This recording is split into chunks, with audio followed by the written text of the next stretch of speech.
देखिए दोस्तों, सबसे पहले हम ये जान लेते हैं कि कंडीशनल सेंटेंस कहते किसे। ठीक है, देखिए कंडीशनल सेंटेंस क्या होता है कि एक ऐसा सेंटेंस जो क्या करता है, कंडीशन रखने का काम करता है, यानी एक शर्त रखने का काम करता है कि ये काम होने के बाद ही दूसरा काम संभव है।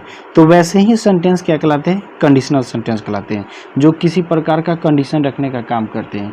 जैसे अगर बात करते हैं कि यदि तुम पढ़ोगे तो पास करोगे, तो यहाँ पर एक कंडीशन क्या रखा जा रहा है पहले कि अगर तुम पढ़ोगे उसके बाद ही तुम पास करोगे, जब तक तुम नहीं पढ़ोगे तब तक तुम पास नहीं करोगे।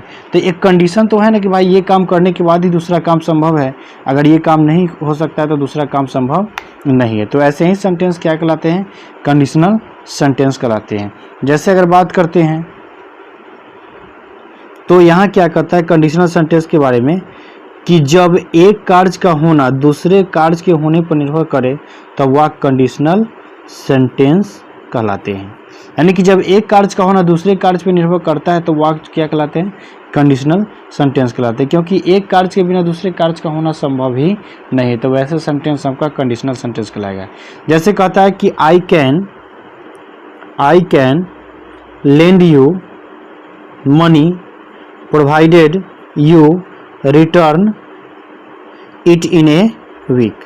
यानी कहता है I can lend you money, मैं आपको पैसा उधार दे सकता हूँ बशर्ते आप एक सप्ताह में लौटा दें। यानी कि मैं आपको पैसा उधार दे सकता हूँ बशर्ते कि आप उसे एक सप्ताह में लौटा दें। यानी कि यहाँ पे कंडीशन क्या है, तो आपको मैं पैसा दूंगा लेकिन इसका एक शर्त है कि आपको इस पैसे को एक सप्ताह में लौटा देना है।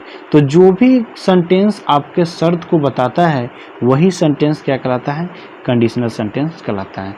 जैसे अगर मैं पटना जाऊंगा तो राधा से मिलूंगा, तो मैं पटना जाऊंगा, अगर मैं पटना जाऊंगा तो राधा से मिलूंगा, तो जब मैं पटना जाऊंगा तो राधा से मिलूंगा, जब तक मैं पटना नहीं जाता हूं तब तक मैं राधा से नहीं मिलूंगा। तो यहाँ पर राधा से मिलने का काम तब होगा जब मैं पटना जाऊंगा, तो एक शर्त इसमें है पटना जाने का, तो ये आपका क्या कहलाएगा, कंडीशनल सेंटेंस कहलाएगा। ठीक है, तो सबसे पहले हम लोग जीरो कंडीशनल बेस्ड सेंटेंस को देख लेते हैं, उसके बाद हम लोग कंडीशनल सेंटेंस के टाइप को देखेंगे।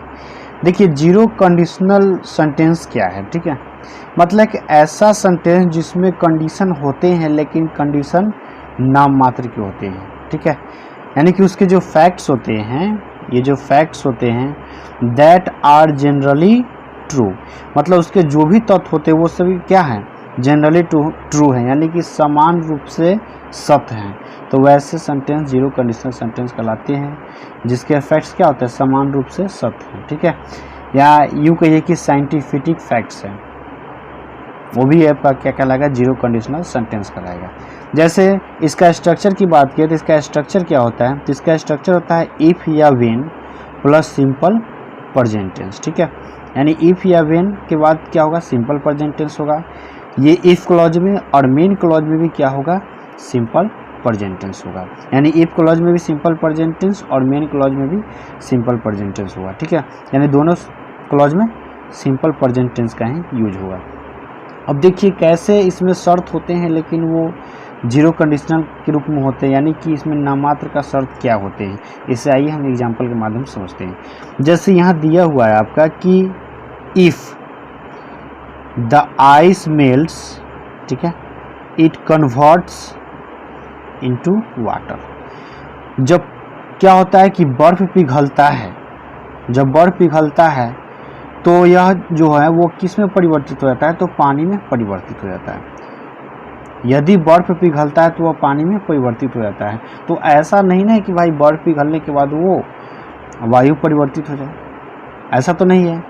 तो उस कंडीशन में जब बर्फ पिघलेगा तो निश्चित तौर पे पानी में ही परिवर्तित होगा। तो ये बात जो है आपको क्या है, ये जो तथ्य है वो जनरली ट्रू है, मतलब हमेशा से सत्य है। ये तथ्य जो है जनरली ट्रू है, हमेशा से सत्य है कि भाई जब आप पानी को, बर्फ जब पिघलेगा तो किस में परिणत होगा, पानी में परिणत होगा। तो यहाँ पे कंडीशन दे रहा है कि यदि बर्फ पिघलता है तो वह पानी परिवर्तित होता है, तो कंडीशन है और उसका रिजल्ट भी है, लेकिन वो रिजल्ट क्या है कि ट्रू है, सत्य है। ठीक है, तो इसलिए इसको क्या माना गया है, जीरो कंडीशनल, क्योंकि कंडीशनल सेंटेंस में होता क्या है कि जो भी तथ्य होते हैं, जो भी तथ्य होते हैं वो एक ऐसा तथ्य होते हैं, ठीक है, जिसमें क्या होता है कि आपको ऐसा करेंगे तो वैसा होगा। ऐसा करेंगे तो वैसा होगा। जैसे यदि तुम पढ़ोगे तो तुम पास करोगे, तो पढ़ोगे उसके बाद ही पास करोगे। अगर तुम पढ़ोगे तो यहाँ पे कंडीशन है कि तुम पढ़ोगे तो पास करोगे। अगर मैं पढ़ा होता तो पास किया होता। तो ये सभी एक कंडीशन बताता है कि अगर ऐसा हुआ होता तो ऐसा हुआ होता, ऐसा नहीं हुआ इसलिए ऐसा नहीं हुआ। लेकिन यहाँ की बात की जाए तो यहाँ पे वही बात बताता है कि अगर मेल्ट्स जो है, आइस जो है मेल्ट्स होगा, आइस जो है वो पिघलता है तो निश्चित तौर पे पानी में कन्वर्ट हो जाता है। तो ये बात तो जनरली सत्य बात है, ऐसा हुआ होता तो वैसा होता, ऐसा तो कुछ नहीं है। यहाँ तो वैसा बात नहीं की जा रही है, सीधी सी बात ये है कि बर्फ़ क्या होता है, पिघलता है तो वो पानी में परिवर्तित होता है। तो उस कंडीशन में ये जो कंडीशनल है, कंडीशन बताता है लेकिन ये कोई ख़ास कंडीशन नहीं बताता है, ठीक है। इसलिए इसको हम जीरो कंडीशनल सेंटेंस में जानते हैं। उसके बाद कहता है दूसरा सेंटेंस है कि if you heat water above 100 degree it boils. अगर आप क्या करते हैं कि पानी को 100 डिग्री से ऊपर गर्म करते हैं, यदि आप पानी को 100 डिग्री से ऊपर गर्म करते हैं तो यह खौलने लगता है, ठीक है। अब यहाँ देखिए, निश्चित तौर पे अगर आप पानी को 100 डिग्री सी पे गर्म कीजिएगा तो क्या होगा, खौलने लगेगा, ठीक है। तो यहाँ पर जो है कि कहता है कि अगर आप पानी को 100 डिग्री सी पर गर्म करते हैं, यहाँ पे कंडीशन रखा जा रहा है कि अगर आप पानी को 100 डिग्री सी के ऊपर ही गर्म कीजिएगा तो खौलने लगेगा। लेकिन एक बात की जाए तो भाई ये जनरली ट्रू है कि आप पानी को 100 डिग्री से ऊपर गर्म कीजिए तो क्या है, खौलने लगता है। इसलिए इसको हम क्या बोलते हैं कि जीरो कंडीशनल सेंटेंस बोलते हैं, कि कंडीशन होते हैं लेकिन इसके जो रिजल्ट होते हैं वो रिजल्ट क्या होते हैं, फैक्ट्स, उसके रिजल्ट जो है वो जनरली ट्रू होते हैं, समानता क्या होते हैं, सत्य होते हैं, ठीक है। इसलिए ऐसे कंडीशनल को, ऐसे सेंटेंस को जीरो कंडीशनल सेंटेंस माना जाता है, ठीक है। कंडीशनल सेंटेंस टाइप 1, ठीक है। इसमें वो ऐसे कंडीशन को रखते हैं जो क्या होता है, पॉसिबल कंडीशन होता है, मतलब कि संभव कंडीशन। ऐसा कंडीशन है कि जो असंभव है, संभव है जिसे हम कर सकते हैं, वैसे कंडीशन को हम कंडीशनल सेंटेंस टाइप 1 में रखते हैं। देखिए इसका स्ट्रक्चर होता है कि पहले आप इफ़, उसके बाद आपका आएगा सिंपल प्रेजेंट टेंस, ठीक है। पहले इफ़ होगा, उसके बाद सिंपल प्रेजेंट टेंस होगा, और जो मेन क्लॉज होता है यानी कि इफ़ क्लॉज में हम सिंपल प्रेजेंट टेंस का यूज करते हैं और मेन क्लॉज में जो है हम सिंपल फ्यूचर का यूज करते हैं। इसमें सिंपल फ्यूचर के अलावा आप मे, माइट, कुड का भी यूज कर सकते हैं, ठीक है। तो इसे भी हम सिंपल फ्यूचर के रूप में ही माना जाता है। तो यहाँ पर आपको जो इफ क्लॉज होगा उसमें सिंपल प्रेजेंट का यूज करेंगे और जो मेन क्लॉज होगा उसमें हम सिंपल फ्यूचर टेंस का यूज करेंगे, ठीक है। चलिए तो इसे एग्जांपल के माध्यम से समझते हैं। जैसे एग्जांपल दे रखा है आपका फर्स्ट कि if you read you will pass. यदि तुम पढ़ोगे तो तुम पास करोगे, यदि तुम पढ़ोगे तो तुम पास करोगे। अब देखिए इसमें कंडीशन क्या रखा कि यदि तुम पढ़ोगे, यानी कंडीशन है कि तुम पढ़ोगे तभी तुम पास करोगे। तो यहाँ पर ये पॉसिबल कंडीशन कि भाई हम पढ़ लेंगे तो पास कर जाएंगे, ये तो संभव है कि हम पढ़ेंगे तो पास करेंगे। तो इसलिए इसको क्या बोला था, पॉसिबल कंडीशन। कंडीशन है लेकिन ये संभव है, असंभव नहीं है, ठीक है, वास्तविक कंडीशन है। दूसरी बात की जाए, if I go to Patna I will meet him. If I go to Patna, यदि मैं पटना जाऊंगा, आई विल मीट हिम, तो मैं उससे मिलूंगा। ये भी संभव कंडीशन है। आप पटना जाएंगे तो उसके बाद क्या करेंगे, उससे मिलेंगे। जब तक आप पटना नहीं जाएंगे तो नहीं मिलेंगे। तो कंडीशन है यदि मैं पटना जाऊंगा, कंडीशन है कि यदि मैं पटना जाऊंगा तो मैं उससे मिलूंगा, लेकिन ये क्या है, पॉसिबल कंडीशन है, ठीक है। तो ये आपका कंडीशनल सेंटेंस टाइप 1 में आता है, मतलब इसमें वो कंडीशन आते हैं जो पॉसिबल हो, संभव हो। कंडीशनल सेंटेंस टाइप 1 में आपको इस तरह का भी सेंटेंस मिलेगा। जैसे क्या मिलेगा, इस सेंटेंस में क्या करा कि अगर वाक्य संभावना का हो तो विल के स्थान पर हम मे या माइट का यूज करेंगे, यानी विल के स्थान पर मे या माइट होगा। जैसे क्या सेंटेंस है, if it rains today they may not come. अगर आज वर्षा हो तो वे लोग नहीं आएंगे। तो यहाँ पर क्या बताया कि अगर आज वर्षा हो, कंडीशन तो है कि अगर आज वर्षा हो, लेकिन रिजल्ट क्या है कि दे में नॉट कम, वे लोग नहीं आएंगे। तो ये जो रिजल्ट है, ये रिजल्ट और ये कंडीशन, ये दोनों आपको क्या दिख रहा है कि एक संभावना के रूप में। अगर वर्षा होगा तो वे लोग नहीं आएंगे, वर्षा नहीं होगा तो वे लोग आएंगे। तो यहाँ पर क्या बताया जा रहा है कि संभावना बताया जा रहा है। तो यही बात बताया जा रहा है कि अगर वाक्य संभावना का हो तो आप विल के स्थान पर क्या करेंगे, मे या माइट का यूज करेंगे। ठीक है, नेक्स्ट है अगर वाक्य सलाह देता हो, अगर वाक्य सलाह दे तो विल के स्थान पर शुड या मस्ट होगा। यानी कि अगर कोई सेंटेंस आपको सलाह देता है तो सेंटेंस में क्या होगा कि विल के स्थान पर शुड या मस्ट का यूज करेंगे। ठीक है, जैसे क्या कहता है कि if you want to remain healthy, अगर आप स्वस्थ रहना चाहते हैं, यू शुड एक्सरसाइज डेली। अगर आप स्वस्थ रहना चाहते हैं तो आपको क्या करना होगा कि रोज एक्सरसाइज करना चाहिए। ठीक है, अगर आप स्वस्थ रहना चाहते हैं तो आपको रोज एक्सरसाइज करना चाहिए। तो यहाँ से क्या दिखाया जा रहा है कि यहाँ पर जो ये सेंटेंस है अगर लगा दिया, यानी कि कंडीशनल सेंटेंस है, लेकिन ये सेंटेंस क्या दिया जा रहा है, सलाह दे रहा है कि अगर आप स्वस्थ रहना चाहते हैं तो आपको डेली एक्सरसाइज करना चाहिए। तो कंडीशनल सेंटेंस टाइप 1 जो है वो आपको कभी कभी संभावना बताता है, तो संभावना बताएगा तो मे और माइट का यूज करेंगे। अगर सलाह बताएगा तो वहाँ पर हम शुड या मस्ट का यूज करेंगे। ठीक है, कंडीशनल सेंटेंस टाइप 2। ठीक है, देखिए इसमें क्या कंडीशन है। कंडीशन ये दे रखा है आपको कि हाइपोथेटिकल कंडीशन, ये जो कंडीशन होगा वो आपको हाइपोथेटिकल कंडीशन होगा, मतलब एक काल्पनिक कंडीशन होगा, वास्तविक नहीं होगा। बट नॉट इम्पॉसिबल, लेकिन वो असंभव नहीं होगा टू हैपन, मतलब उसका होना असंभव नहीं होगा, यानी कि वो संभव है, वो हो सकता है। वैसे कंडीशन जो होगा वो कंडीशनल सेंटेंस टाइप 2 में आएगा। ठीक है, जैसे इसका स्ट्रक्चर क्या है, इसका स्ट्रक्चर है कि if plus simple past, if plus simple past, उसके बाद क्या होगा सब्जेक्ट प्लस वुड या कुड प्लस V1।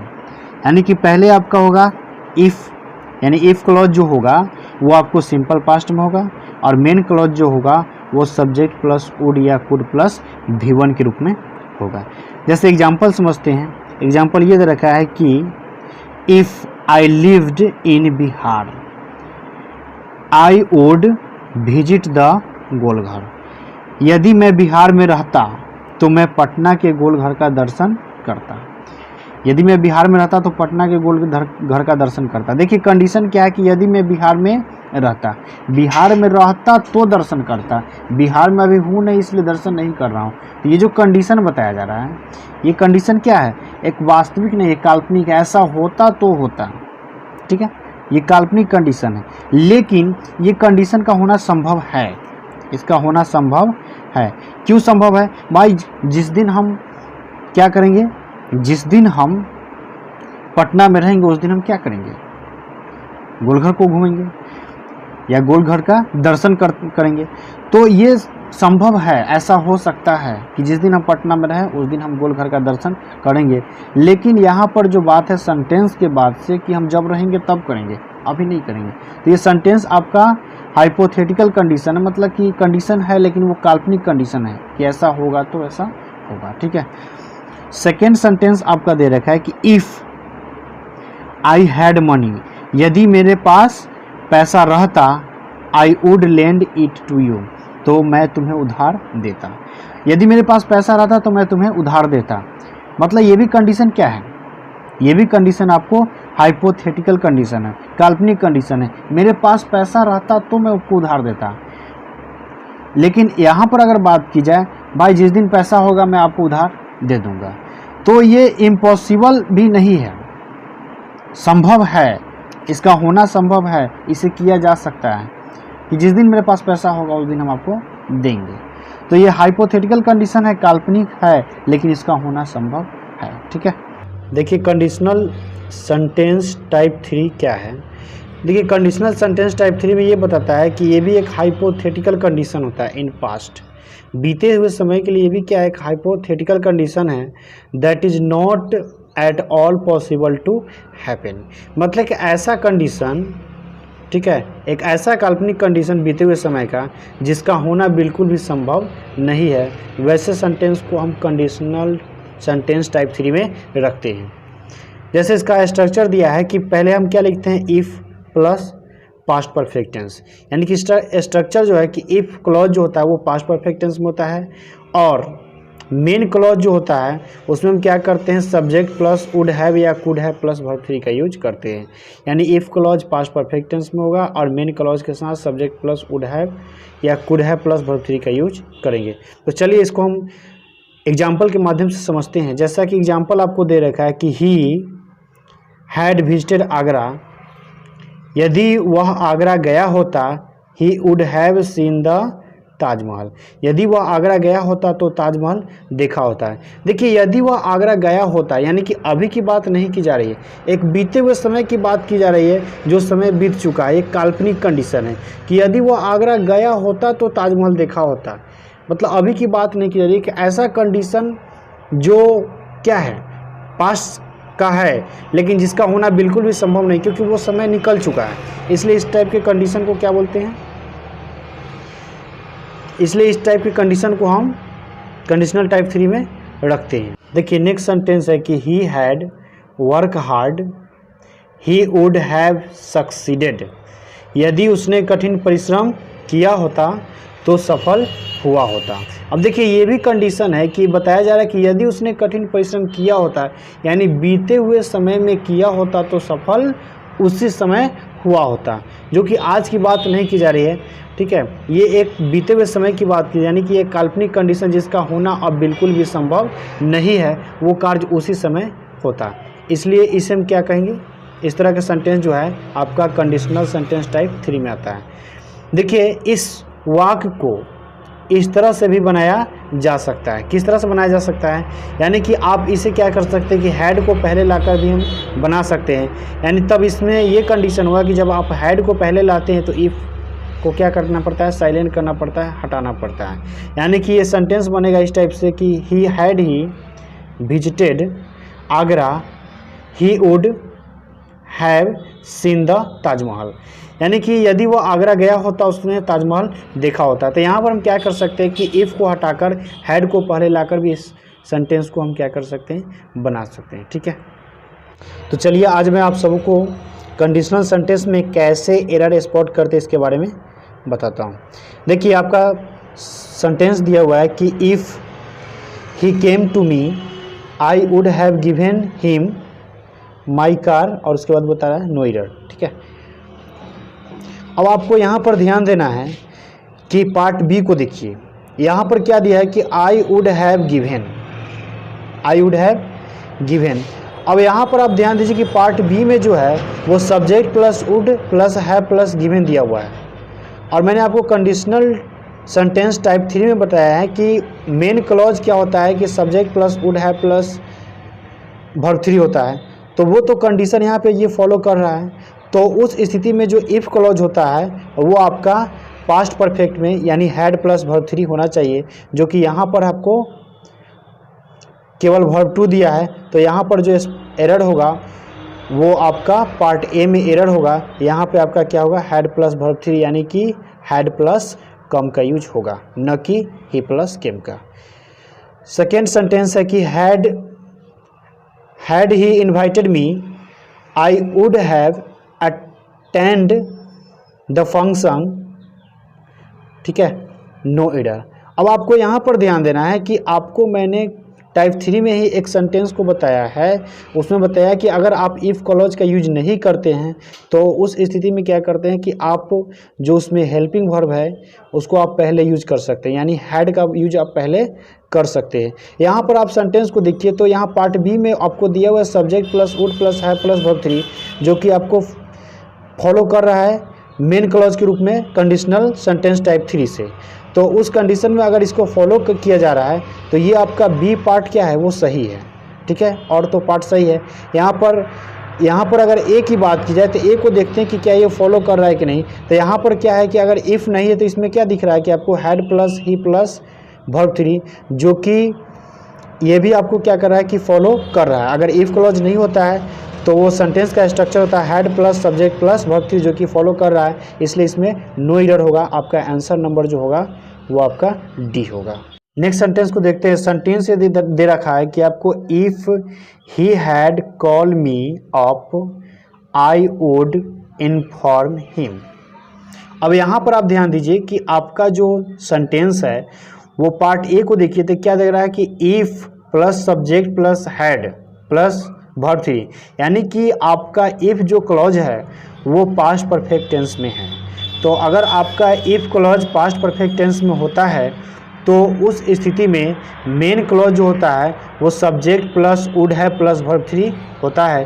तो यहाँ पर जो आपको दिया हुआ है आई वुड इन्फॉर्म, यहाँ वुड इन्फॉर्म की जगह पर क्या होगा, वुड हैव इन्फॉर्म्ड होगा।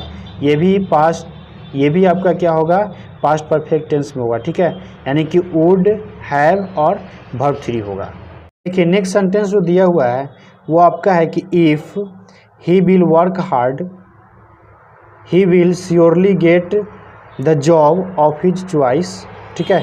अब आप यहाँ पर ध्यान दीजिए तो क्या है कि आपका मेन क्लॉज जो दिया हुआ है यानी कि ही प्लस विल प्लस श्योरली, ठीक है, यानी कि मेन क्लॉज जो दिया हुआ है एक तरह से देखा जाए तो subject plus will plus V1 के रूप में दिया हुआ है।